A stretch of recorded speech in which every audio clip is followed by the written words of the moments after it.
अपने अबोध बालक को इतना कठोर दंड मत दे स्वामी। ऐसा हुआ तो इस जगत के समस्त पुत्रों के हृदय से पिता के लिए सम्मान ही समाप्त हो जाएगा। पिता का नाम सदा सदा के लिए कलंकित हो जाएगा स्वामी। दया करो स्वामी, दया करो, क्षमा कर दो मेरे प्रहलाद को, दया करो मेरे पुत्र पर। मुझसे ये सब कुछ नहीं देखा जाएगा स्वामी। अरे दुष्टा! तू दुष्ट के लिए दया चाहती है, जो हमारी दैत्य जाति और हमारे दैत्य साम्राज्य के प्रति निर्दयी होकर विष्णु भक्ति से सब कुछ स्वाहा कर देना चाहता है। यदि तू उस दुष्ट बालक को इस तेल की कढ़ाई में उबलते हुए नहीं देख सकती, तो पहले तू ही कूद जा इस कढ़ाई में। फिर तू अपने पुत्र को उबलते हुए देखने की पीड़ा से मुक्त हो जाएगी। यही उचित होगा। अपने पुत्र से पहले उसकी माता को ही स्वाहा हो जाना चाहिए, ताकि वो पुत्र बलि के हृदय विदारक दृश्य को देखने से पहले मर सके।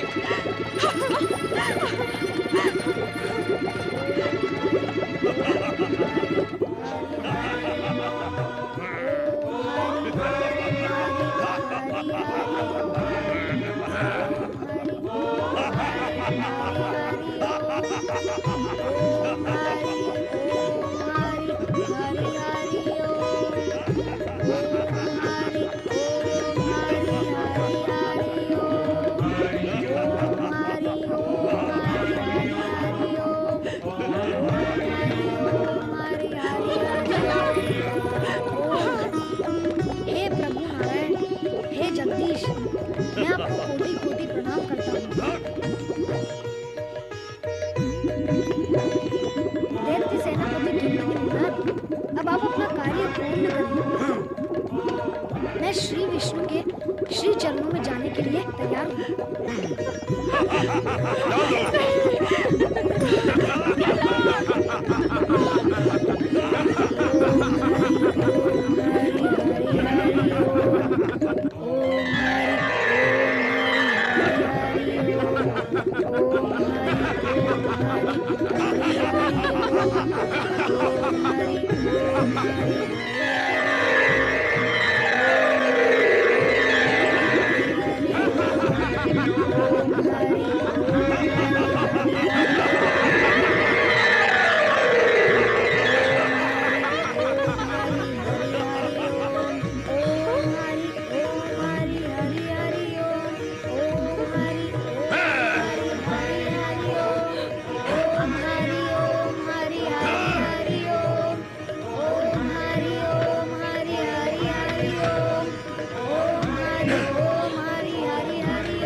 प्रहलाद मेरा परम शत्रु है।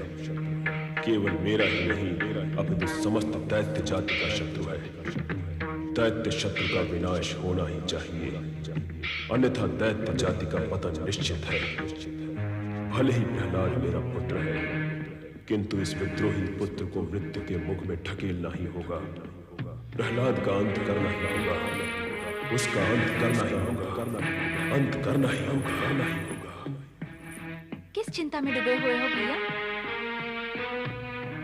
हमारी चिंता एक ही है होलिका, जिसे तुम अच्छी तरह जानती हो। प्रहलाद हमारा विद्रोही पुत्र, हमारा परम शत्रु। प्रहलाद जिसको हमने अनेकों बार मृत्यु के मुख में ढकेला, किंतु वो हर बार वहां से जीवित बच निकला। इस बार वो नहीं बचेगा भैया। क्या? हाँ भैया, तुम्हारी बहन ने तुम्हारी इस चिंता को दूर करने का उपाय सोच लिया है। क्या उपाय सोचा है तुमने? तुम नहीं जानते भैया, मैंने अग्नि की तपस्या करके अग्नि में न जल जाने की सिद्धि प्राप्त की है और यह सत्य केवल माता दिति ही जानती है। किंतु तुम्हारे सत्य से प्रहलाद को समाप्त करने की हमारी ये समस्या कैसे हल हो सकती है होलिका? मैं प्रहलाद को गोद में लेकर बैठूंगी, उसके प्रति अपने स्नेह का प्रदर्शन करूंगी। उसी समय तुम सैनिकों को आग जलाने का आदेश देना। संकेत में अग्नि प्रज्वलित होगी और प्रहलाद अग्नि में जलकर भस्म हो जाएगा और मैं अपनी सिद्धि के बल पर जीवित ही अग्नि से बाहर निकल आऊंगी।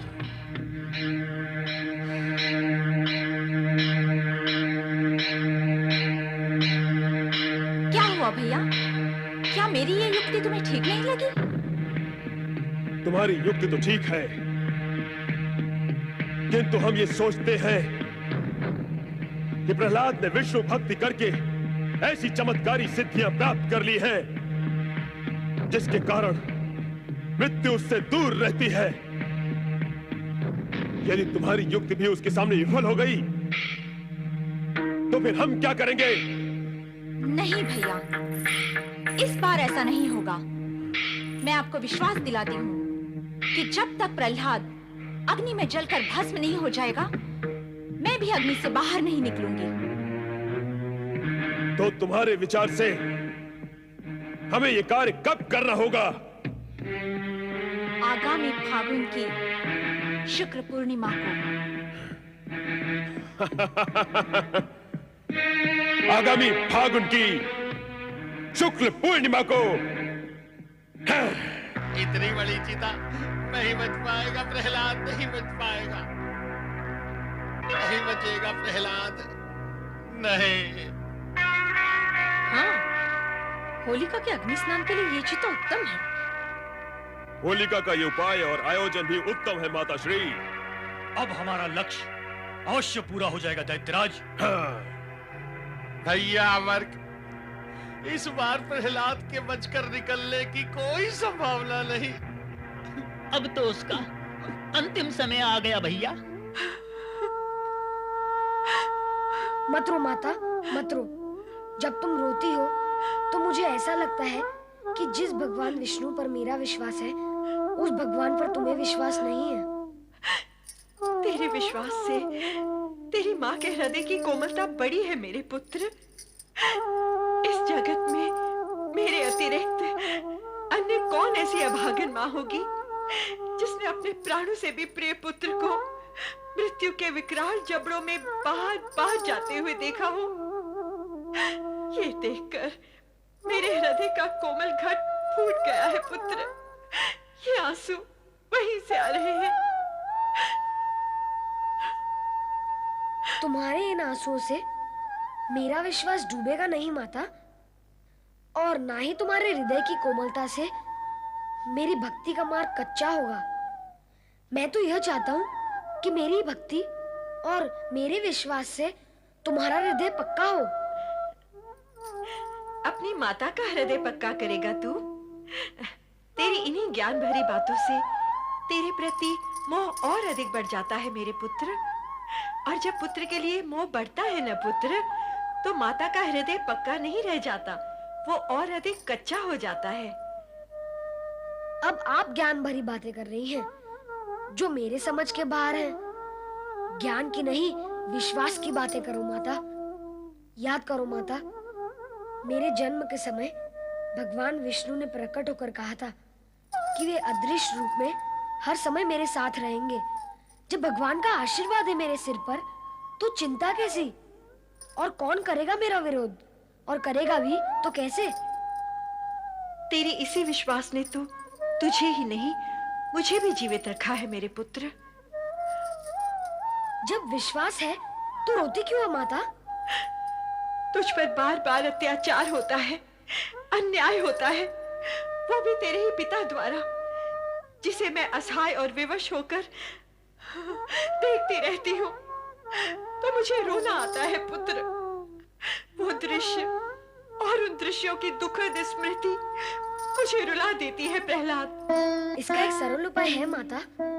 भविष्य में ऐसा कुछ हो तो तुम मेरे आसपास देखना, तुम्हें भगवान विष्णु नजर आएंगे, उनकी उपस्थिति का ध्यान करेंगे तो रोना नहीं आएगा माता।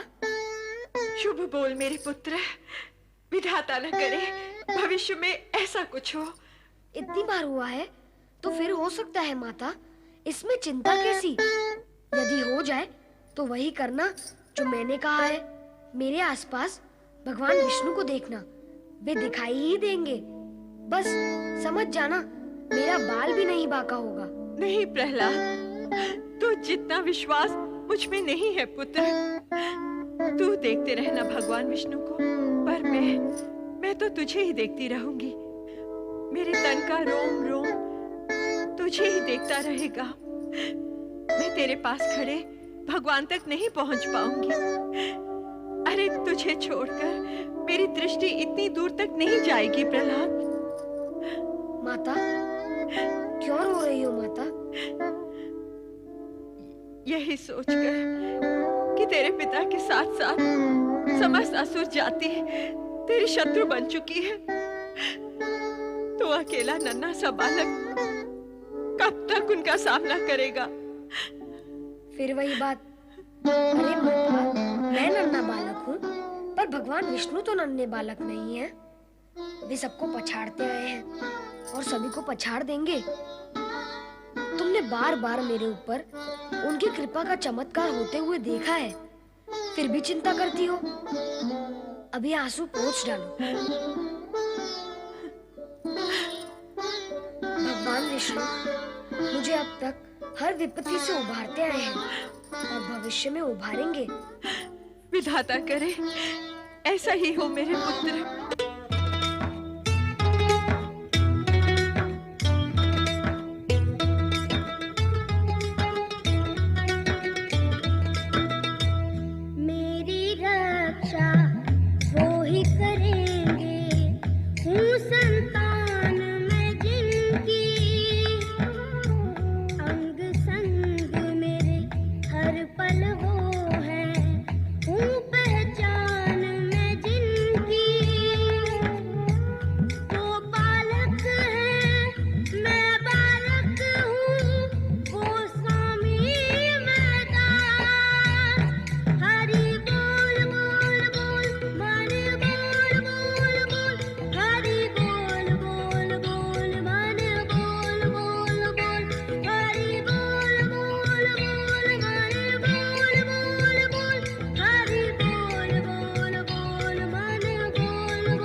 शत्रु का नाम लेना। प्रहलाद, होलिका, प्रहलाद को छोड़ दो, अन्यथा तुम्हें भी इसके साथ जला दिया जाएगा। प्रहलाद, मैं तुम्हारे पिता की बहन अवश्य हूँ, किंतु तुम पर किए गए अत्याचारों से मैं बहुत दुखी हूँ। प्रहलाद, मैंने निश्चय कर लिया है कि आज यदि तुम्हें जलाने का उपक्रम होगा तो मैं भी तुम्हारे साथ जलकर मर जाऊंगी। भैया, मैं कहती हूँ इस फूल से कोमल बालक पर अत्याचार बंद करो, अन्यथा मैं मर जाऊंगी। नहीं होलिका, नहीं। ये दुष्ट बालक दया और प्रेम के योग्य नहीं है। इसे जल जाने दो। नहीं, नहीं, मैं इसकी बुआ हूँ। पिता की दया ना सही, मैं इसकी बुआ इतनी निर्दयी नहीं हो सकती। यदि आप सबने निश्चय कर ही लिया है कि इसे भस्म करना है, तो मैं भी इसके साथ भस्म हो जाऊंगी। इसकी माँ कयाधु कहाँ है? अपने कक्ष में है। उसे इस विषय में कुछ भी ज्ञान नहीं है। प्रहलाद, मेरे बालक, आओ पुत्र, आओ।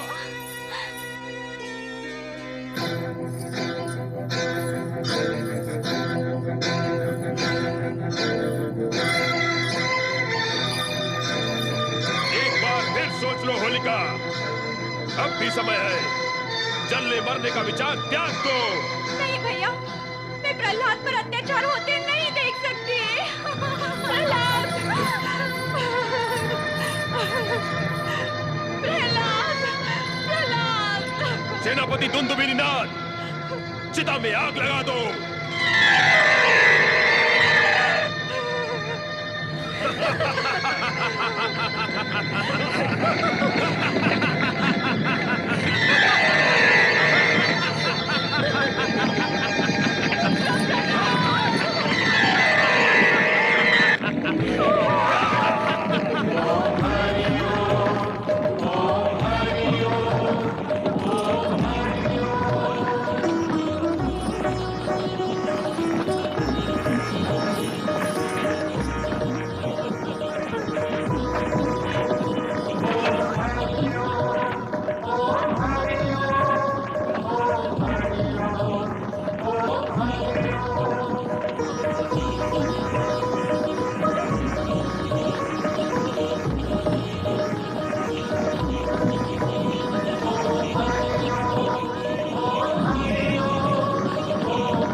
श्री हरि, धन्य हैं आप और आपकी लीला धन्य है, और धन्य है आपका भक्त प्रहलाद और उसकी भक्ति धन्य है। फाल्गुन की ये पूर्णिमा होलिका दहन के नाम से सदा सदा के लिए प्रसिद्ध हो जाएगी। नारायण नारायण नारायण, भजमन नारायण नारायण नारायण। श्री हरि, बड़ी विचित्र है आपकी लीला। जिस प्रहलाद को जलाने का आयोजन था वो फूलों पर बैठा मिला, और जिसे ना जलने का वरदान प्राप्त था वो होलिका अग्नि में जलकर भस्म हो गई। धन्य है आप और आपकी लीला धन्य है। श्री हरि, आप ही की लीला के कारण भक्त प्रहलाद अग्नि से कुंदन की भांति निकल आए। नारद, लीला तो तुम्हारी भी कम विचित्र नहीं है। हमारे समक्ष हमारे भक्त प्रहलाद की भक्ति का गुणगान कर रहे हो, और वहां होलिका की स्मृति में फाल्गुन शुक्ल पूर्णिमा को होलिका दहन का त्योहार घोषित कराए। प्रभु, तो क्या आप मेरी इस घोषणा से सहमत नहीं हैं? असहमत होकर हम इस सत्य को कैसे नकार दें? कैसा सत्य प्रभु? यही कि फाल्गुन शुक्ल पूर्णिमा के दिन दुष्ट शक्तियों का नाश व भक्ति की विजय का दिन माना व मनाया जाएगा। युगों युगों तक ये परंपरा चलती रहेगी। शुभ संकेत दिया प्रभु आपने, किंतु आप अब मुझे ये बताएं, भविष्य में क्या होगा? क्या होलिका दहन के पश्चात उसका भाई हिरण्यकश्यप सब कुछ मौन रहकर सहन कर पाएगा? बहुत चतुर हो नारद, हम पर भी अपनी लीला चलाए बिना नहीं चूकते। भविष्य जानने के लिए अतीत का पल्लू पकड़ लेते हो। अत्यधिक चतुर हो तुम। अब प्रभु, आपका भक्त चतुर नहीं तो क्या बुद्धू होगा?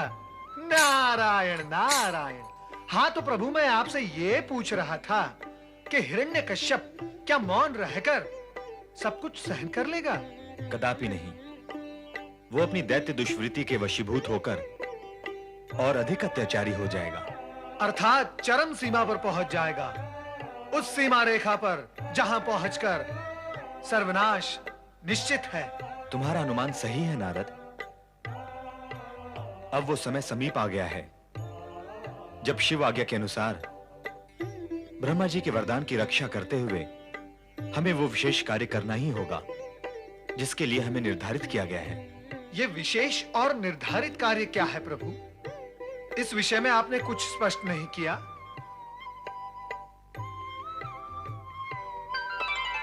माता, नारद का प्रणाम स्वीकार करें। अब तक आप कहां थी माता? प्रभु का संग छोड़कर आप कहां चली जाती हैं? मैं क्या करूं नारद, तुम्हारे प्रभु तो मुझसे बात ही नहीं करते। मैं इनके मुखमंडल के दर्शन करते हुए कब तक यहाँ बैठी रहूं? तो क्या माता, आप भ्रमण करने चली गई थी? तुम ही अनुमान लगा लो कि मैं कहाँ गई थी। सही अनुमान तक पहुंचने के लिए तुम्हें इतना जानना है नारद कि इनकी केवल दो ही सखियां हैं, देवी सरस्वती और देवी पार्वती। अब तुम्हें केवल इतना जानना है कि ये ब्रह्मलोक गई थीं अथवा कैलाश पर। इतना तो मैं विश्वास पूर्वक बता सकता हूं प्रभु कि माता ब्रह्मलोक कदापि नहीं गई थी, क्योंकि तुम्हारा विश्वास सत्य है नारद, क्योंकि ब्रह्मलोक के गंभीर वातावरण में किसी से चर्चा करना तो असंभव ही है। इसीलिए मैं अपनी सखी पार्वती से भोलेनाथ के विषय में पूछने गई थी। भगवान भोलेनाथ के विषय में? वे तो सदा जगत की चिंता करते हुए समाधि में लीन रहते हैं। उनके विषय में क्या पूछना है? नारद, हमारे स्वामी उनकी लीलाओं के विषय में स्वयं तो हमें कभी कुछ बताते नहीं, पर भोलेनाथ इनकी लीलाओं के विषय में इनसे अधिक जानते भी हैं और अधिक बताते भी हैं। इसलिए मैं अपनी सखी पार्वती से पूछने गई थी कि भविष्य में क्या होने वाला है। तो फिर क्या बताया माता पार्वती ने? उन्होंने जो बताया वो सुनकर तो मैं चकित रह गई। तो फिर मुझे भी चकित कर दो वो सब सुनाकर। उन्होंने बताया कि इस बार भगवान विष्णु भीषण और विकराल रूप धारण करेंगे, जिससे सारे जगत में भय व्याप्त हो जाएगा। श्री हरि, क्या ये सत्य है? सुनते रहो और देखते रहो, हमसे कुछ न पूछो। दैत्यराज हिरण्यकश्यप की जय, महाप्रतापी हिरण्यकश्यप की जय, महाबली हिरण्यकश्यप की जय। बंद करो ये जय जयकार, बंद करो। क्या बात है माता, आप इतने क्रोध में क्यों हैं? मैं तुमसे पूछती हूँ कि तुम क्रोध में क्यों नहीं हो? लाज नहीं आती तुम्हें मुझसे ऐसा प्रश्न करते हुए कि मैं क्रोध में क्यों हूँ? लाज नहीं आती तुम्हें अपनी ये जय जयकार सुनकर? कैसी जयकार? हाँ? क्या विजय प्राप्त की है तुमने? अरे तुम तो पराजित हुए हो अपने विद्रोही पुत्र प्रहलाद से। उसी के कारण तुमने अपनी बहन होलिका को भी खो दिया, और इतने पर भी तुम्हें तनिक भी शोक अथवा क्रोध नहीं है। उल्टा मुझसे प्रश्न पूछ रहे हो कि मैं क्रोध में क्यों हूँ। धिक्कार है ऐसी जय जयकार पर तुम्हें। हाँ। शांत हो जाए माता। कैसे हो जाऊं शांत? शांति क्या तुम्हारी दासी है जिसे मेरे सर पर बैठा दोगे तो मैं शांत हो जाऊंगी? तो फिर आपके मन को शांत करने के लिए मैं क्या साधन करूं माता? जब तक तुम उस दुष्ट प्रहलाद और उसके भगवान विष्णु को दंडित नहीं करोगे, तब तक मेरे इस जलते हृदय की ज्वाला शांत नहीं होगी, कदापि नहीं होगी। होलिका के दहन ने मेरे मन में प्रतिशोध की ज्वाला भड़का दी है दैत्यराज। मैं प्रहलाद से ना सही, किंतु उसके आराध्य विष्णु से प्रतिशोध अवश्य लूंगा। है कहां वो दुष्ट अधम बालक प्रहलाद? हम उसे अभी इसी समय दंडित करेंगे। सैनिकों, गुप्तचरों, जाओ और जहां कहीं भी हो प्रहलाद को ढूंढकर हमारे सामने लेकर आओ। जाओ। ओम हरि ओम हरि हरि हरि ओम हरि ओम हरि ओम हरि ओम हरि हरि हरि ओम। पुत्र प्रहलाद, माता, कितना शांत और दिव्य वातावरण है इस आश्रम का। पर माता, बताओ कि तुम मुझे यहाँ लेकर क्यों आई हो? बताओ ना माता, तुम मुझे यहाँ लेकर क्यों आई हो? अब क्या बताऊं पुत्र, यहाँ आने और लाने का सत्य अत्यंत कटु है। देव ऋषि तो कहा करते हैं ना, सत्य मार्ग पर चलने वालों के लिए कटु सत्य मन, बुद्धि और आत्मा को बलवान बनाता है। कहो ना माता, क्या है वो सत्य? ये तो तू जानता ही है पुत्र कि स्वयं तेरे पिता तेरे प्राणों के शत्रु बन बैठे हैं। वो बार बार तुझे मृत्यु के मुख में धकेलना चाहते हैं। ये देखकर मेरा हृदय कांप उठता है। इसलिए मैंने तुझे उस भयावह आशंकित वातावरण और परिस्थिति से हटाकर यहाँ ले आना उचित समझा पुत्र। माता, धन तो माता पिता का धन होता है और उनके दिए हुए इस धन पर उनका पूरा अधिकार है। यदि पिताश्री इसे समाप्त कर देना चाहते हैं तो वो उनकी इच्छा है। चुप कर प्रहलाद, चुप कर। पिता की इच्छा होगी तो वे पुत्र को समाप्त कर देंगे, और माँ की इच्छा का क्या होगा? इस जगत में आज तक किसी भी माँ ने अपने ही पुत्र को समाप्त करने की इच्छा की है क्या? ऐसे कैसे मैं तुझे अपने पिता की इच्छा पर समाप्त होने दे सकती हूँ प्रहलाद? अरे मैं माँ हूँ, तेरी माँ। मैं तुझे इस दिशा की ओर देखने भी नहीं दूंगी जहाँ मृत्यु का दुर्गंधपूर्ण काला धुआं उठता दिखाई देता हो। इसलिए तो मैं तुझे यहाँ ले आई हूँ पुत्र। पर माता, उनसे छिपकर कायरों की भांति यहाँ रहना मुझे स्वीकार नहीं है। आओ चले माता। होगा तो वही जो भगवान विष्णु की इच्छा होगी, और नारायण की इच्छा तो उनके भक्तों के लिए सदा शुभ ही होती है। चलो माता। नारायण नारायण। भक्त प्रहलाद, जब से मैंने तुम्हारे भक्ति के चमत्कारों की कीर्ति कथाएं सुनी है, तब से मैं तुमसे मिलने नहीं तुम्हारे दर्शन के लिए आतुर था। प्रहलाद के दर्शन? अपने शिष्य के दर्शन? देवर्षि, प्रहलाद तो आपका शिष्य है। दर्शनाभिलाषी तो इसे होना चाहिए। सत्य तो ये है कि यदि आपका सहयोग न होता तो इसका जन्म ही संभव न होता। ये तो जन्म से ही आपका ऋणी है। प्रणाम देवर्षि। कल्याण भव, आयुष्मान भव, आनंद भव। देवर्षि, कल्याण और आनंद तो आपके आशीर्वाद और भगवान की कृपा से ही हुआ है। मैं माता द्वारा आपकी कृपा के विषय में भी सब कुछ सुन चुका हूँ। आप श्री नारायण के परम भक्त। बस प्रहलाद, बस। मैं श्री नारायण का भक्त अवश्य हूँ, किंतु भक्ति की दृढ़ता में मैं तुम्हारी बराबरी नहीं कर सकता। इसीलिए तो मुझे तुमसे शिक्षा लेनी। क्षमा करें देवर्षि, क्या आप अपने शिष्य की परीक्षा लेने आए हैं? कठोर परीक्षा? नहीं प्रहलाद, मैं तो तुम्हें ढूंढता हुआ ये संदेश देने आया था कि तुम्हारे पिता शत्रुभाव के वशीभूत होकर वो तुम पर चाहे जितने अत्याचार करें, किंतु तुम विचलित न होना, क्योंकि तुम्हारे साथ भगवान भोलेनाथ और श्री हरि विष्णु की असीम कृपा है। इसलिए अत्यंत भीषण और भयंकर विपत्तियां आने पर भी तुम्हारा किंचित भी अहित नहीं होगा। यही विश्वास हृदय में बनाए रखना। ये देखो राजकुमार प्रहलाद और दैत्य महारानी। पकड़ के ले चलो इन्हें। सावधान, शांत हो जाओ सैनिकों। राजकुमार कहते हो तुम इन्हें, है भी तुम्हारे राजकुमार। राजा की आज्ञा लेकर साथ आए हो, तो क्या राजकुमार के प्रति सम्मान की भावना राजमहल में छोड़कर आए हो?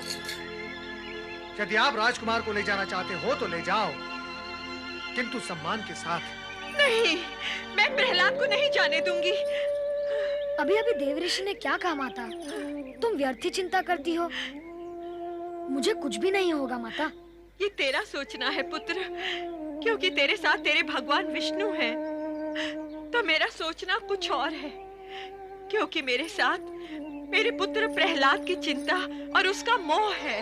माता, जब तुम मानती हो कि मेरे साथ भगवान विष्णु हैं और यह भी कहती हो कि तुम और तुम्हारी ममता मेरे साथ हैं, जब मेरे साथ भगवान विष्णु और तुम दोनों हो, तो क्या तुम्हारे साथ भी भगवान नहीं हुए?